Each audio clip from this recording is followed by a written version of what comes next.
All right. Hi, Adam. Let's start with some quick introductions. Everybody knows me, Phill Miller, CEO of ETU. Adam, do you want to introduce yourself? Sure. Adam Stedham. I'm CEO of a public company called Verify Me Now, but historically I was CEO of GP Strategies, which at the time was the largest training services company in the world. We sold to Learning Technology Group that as a combined company was probably the largest training company in the world. And I've been in the space for 25 years. I was going to say you may not want to give that Right. data. That tells Exactly. you were at GP Strategies and really in leadership roles for let's say decades. Can you talk a little bit about how learning and development changed over the arc of that time? I mean, did it grow in importance? Did it fluctuate? What were the trends that you saw over that time? And then like overall, and then maybe in a minute, we'll talk more specifically about in the last few years. Sure. So I think within learning and development, there were a couple of macro trends. Obviously, well, let's call it a modality trend. You had it was instructor led, and then everything was going to be e-learning. Then it was VILT, and so there was this constant shift of modalities, some experiential learning. So you have this modality trend over time, which really followed the path of technology and innovation that the rest of the world path traveled. The other side of the coin is if you go back far enough, you're really talking about skills-based training. How do you fix this piece of equipment? How do you do this particular job? So you had skills-based compliance and leadership, right? How do we develop our leaders? What do we have to do for compliance? How do we teach skills? And then that progressed and it became more evolved. How do we develop leadership up and down the organization? And we really started looking at how do we develop not just skills, but competencies in people? How do we develop more rounded employees that can deal with change? So that happened. And then the other thing that I think really happened that was significant, as companies became more and more global and the world became flatter and flatter, you ended up with more of a situation of we have a base set of competencies that we want people to have, or abilities we want them to have. But we have people in Thailand, we have people in India, we have people in China, we have people in Germany. And so contextualizing against their local culture. And what that created as well was this tug of war that's existed for a couple of decades between you have the corporate control of training and the need to have control and governance versus the local need to have relevance and control locally. And so I think the last couple of years have been dominated by this tug of war between corporate and local. Can I try to pull those together and say that while there's still a lot of training that has to be done on hard skills, of course, there's been a big push on soft skills in the last, call it 10, 15 years, whatever time frame you want to put on it.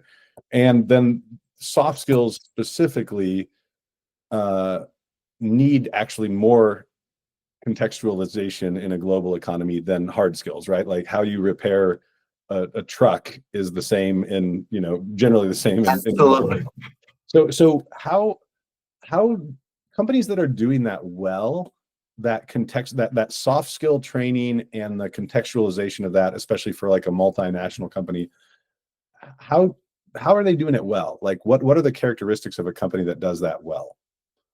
Well, I think that companies who have an understanding of a clear understanding of what their cultural norms and their behaviors that are not just acceptable, but what are the behaviors and norms that lead to success in their industry.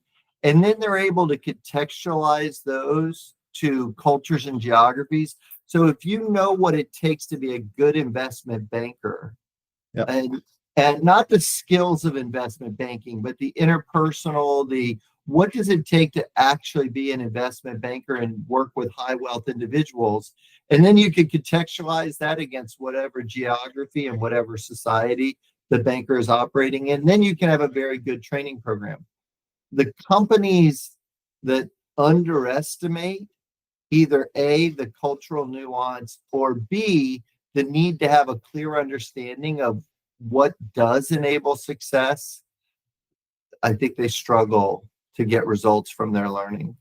Okay. Yeah, that makes sense.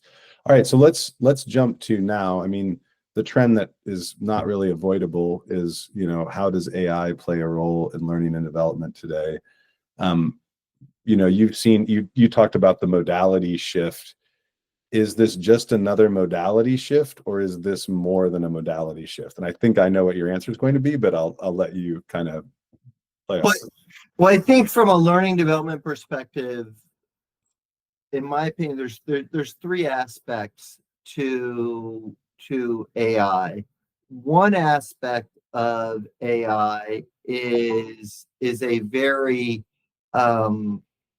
it's a very task based.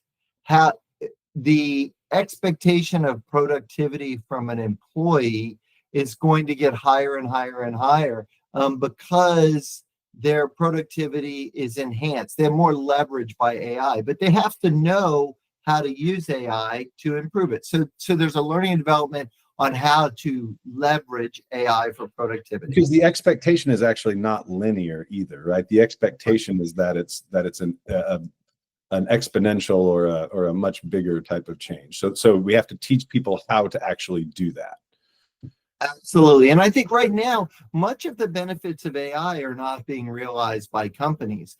Individuals are taking it upon themselves to learn how to use AI. And so what's happening is people are learning how to do their 8-hour job in 4 hours. And so the benefit of AI is realized in free time for the employee population, not necessarily productivity for the company, because the AI implementation is happening at the employee level, the individual self-directed level. So that's one component. The next component of AI, which I think is going to be huge for learning and development, and in my mind, I draw an analogy to when we were going into the ERP phase. If everybody was implementing either SAP or Oracle and all the employees had to relearn how do you work in an SAP shop. The company used, and it's more than just consolidated financials in an enterprise reporting system.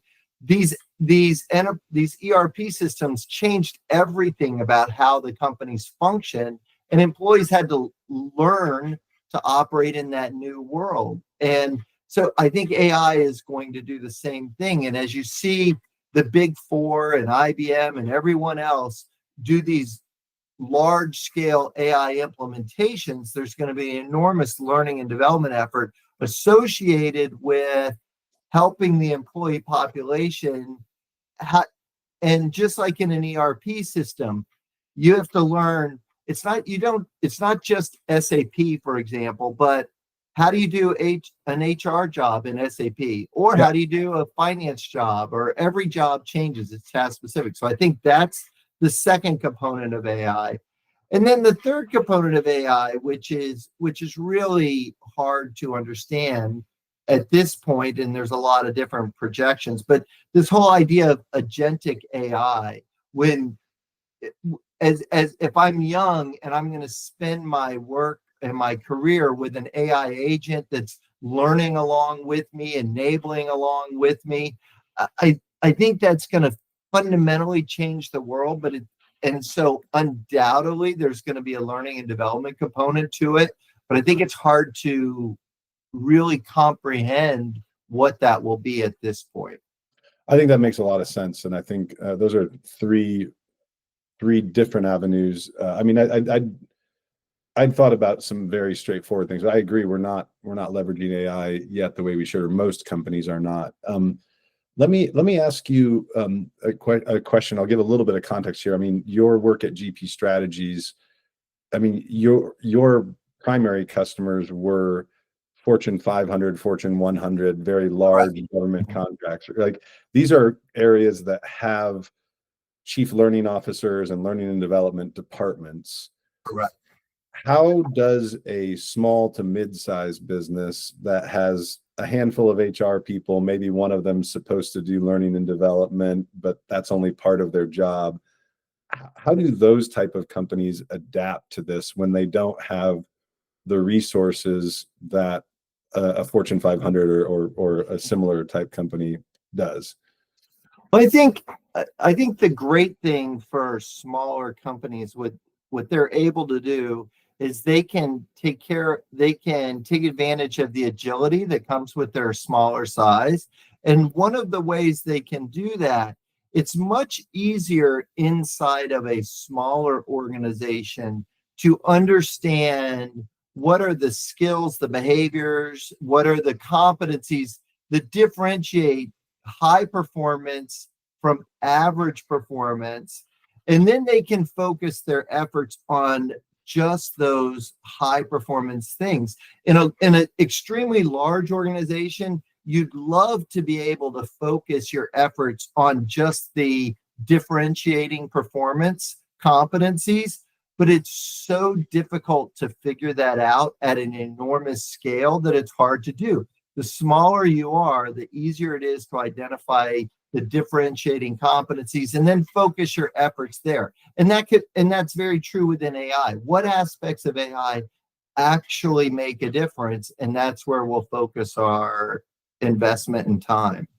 What is in your experience over all this time? I keep saying that I feel like I'm making you sound old, and you're still Sorry. No, that's fine. still very young at heart.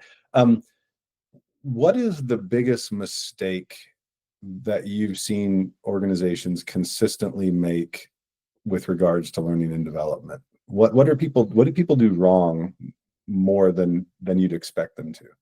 I think that people overestimate the shelf life of what they're doing, and therefore they overinvest in it, and they end up wasting an enormous amount of money, and they don't design things and build things and think about things in a way that it's perishable.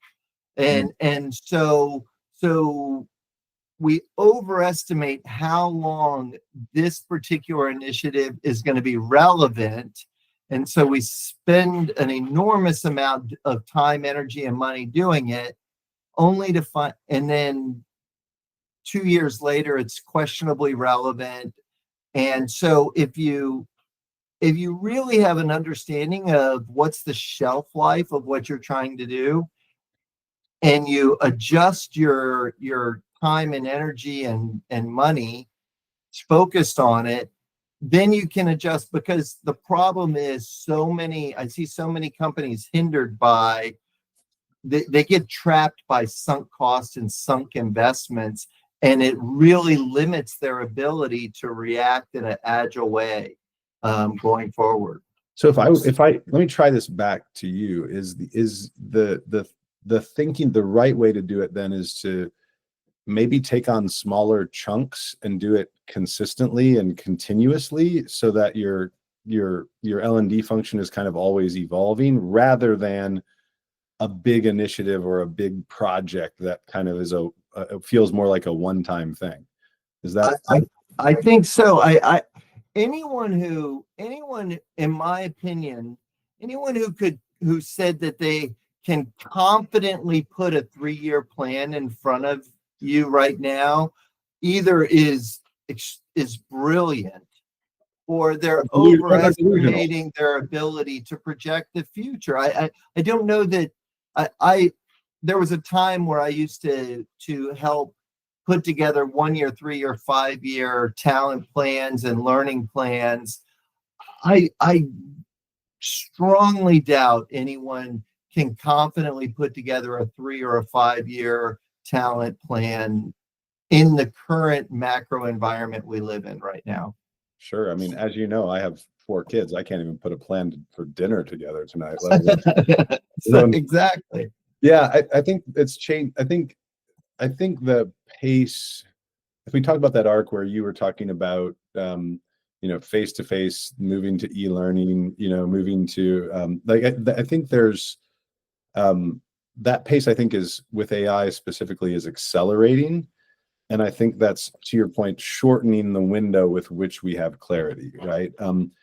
I also think that it is, my perspective is, and I realize I'm interviewing you, but now I'm kind of interviewing myself. I think it puts more stress on, more stress or more importance on the soft skills that truly are human and will likely remain human: creativity, interpersonal relationships, these types of things. Now, again, AI will figure some of those things out over time, but like, I think it puts more emphasis on that, and I think it's gonna, and those are, I think, harder skills to teach. I mean, we do a lot of that at ETU with soft skills training, and it's hard. It's hard to really help people become great leaders. That's very different than, teaching somebody how to fix a heating and cooling unit or something, right? It's a different problem. Oh, I completely agree. And I think that the real magic of AI, it's not a matter of what human task that we do right now will AI take over, or how much better can we accomplish the things we do right now with AI. That's not where the magic is. The magic comes from what will we be able to do in the future with a combination of human and AI that we never even dreamed was possible. And those dreams are fueled by creativity, imagination, not by AI. AI can't generate the dreams. Only the humans can. Well, I'm hesitant to say that AI is never going to do any of those things. I think it probably will, but yeah, I think you're right. I think the ingenuity of it, I think, just it puts more. I think it actually makes humanity, the essence of being human, actually more important, because it kind of flips the traditional, I'm selling my labor as, that's my wage. Like, it kind of flips that on its head a little bit. And yeah, I think it's a really interesting time. Well, thank you, Adam. I appreciate your insights on the L&D and your experience over the last 20 years.